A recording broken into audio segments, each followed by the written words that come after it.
You ever get that feeling that the world is just getting more chaotic? Like we're just bouncing from one major crisis to the next? Well, today we're going to dig into a really powerful argument that says this is more than just a feeling. We're going to deconstruct a single provocative sentence to really understand the logic behind this pessimistic worldview. All right, let's jump right in. And there it is, a short, pretty bleak statement. Now, it's easy to just write this off as being negative for the sake of it, right? But what if there's a real logical argument built into this? Our job today isn't to agree or disagree with it, but to really understand how the claim is structured. So, how does someone even begin to back up a statement that big? So, yeah, how do you argue that the entire world is getting worse? The source we're looking at doesn't just make a claim and leave it there. Nope. It actually builds a case, a very specific cause and effect argument, and that's exactly what we're going to break down right now. Okay, so what's the evidence? Well, the source points to two huge global forces that it says are the main reasons for this decline. Let's start by taking a look at the first one. The first pillar holding up this entire argument is war. It's a powerful and, sadly, a pretty timeless example of a global crisis. But how exactly does it work as the first big piece of evidence in this logic of a worsening world? And here's the key thing to understand. In this argument, war isn't just treated as a symptom of a troubled world. It's actually presented as a root cause, a fundamental force that is actively making things worse for everyone, everywhere. You see, the source frames war as this global thing, something happening all over the world.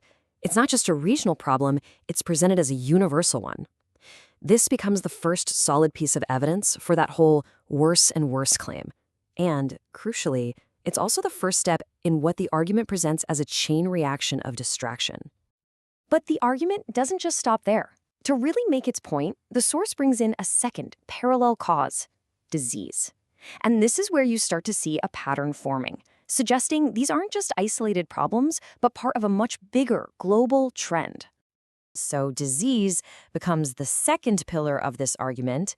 It works right alongside war to paint a fuller and, yeah, a pretty grim picture of a world that's really under pressure.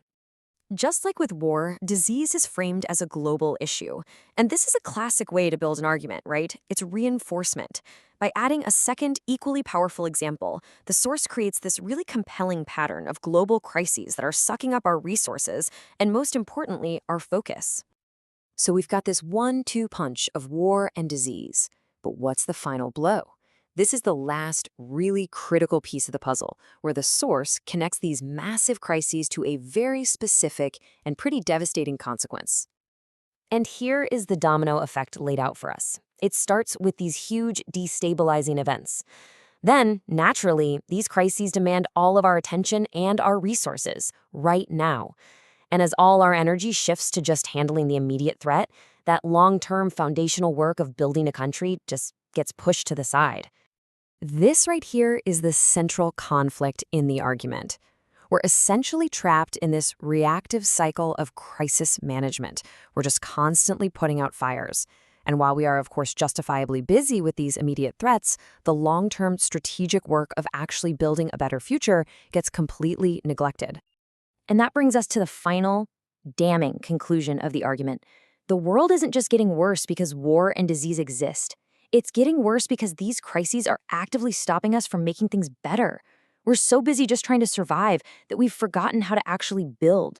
So that's the tough question this argument leaves us with. When you're constantly lurching from one crisis to the next, does progress, does development become a luxury that we just can't afford anymore? It's a really uncomfortable thought for sure, but it's at the very heart of this argument, and it's a powerful lens to view our turbulent world through.